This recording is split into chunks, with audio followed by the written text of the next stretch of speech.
From absolute power to a drainage pipe in Sirte, the rise and fall of Muammar Gaddafi is one of Africa's most dramatic political downfalls in history. Let's rewind to 2011.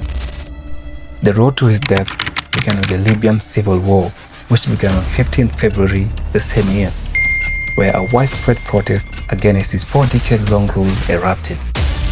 His government struck back with a brutal force, which included indiscriminate shelling of cities, arresting thousands and executing opponents.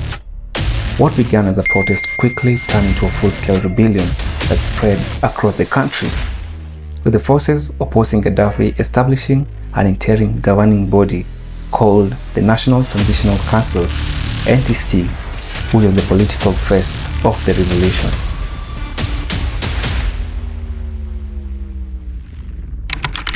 The NTC, together with the Arab League, lobbied the United Nations Security Council for military intervention in Libya.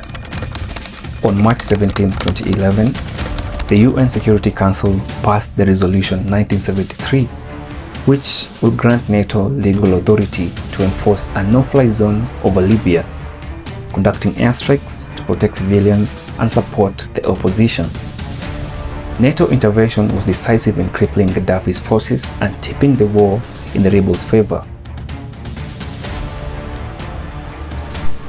After the fall of Tripoli, the capital city, to forces of the opposition, the NTC, in August 2011, Gaddafi fled the capital with his family, retreating to his hometown of Sirte.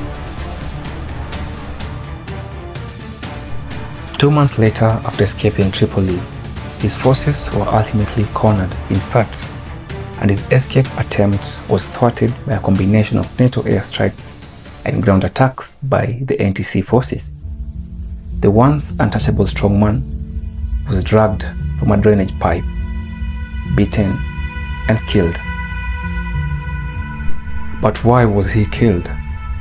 Some say it was about his plans for a gold-backed African currency. Others say it was his defiance of the West, but the clearest reason was simpler: a dictator whose violent repression sparked a civil war and ended with his violent downfall.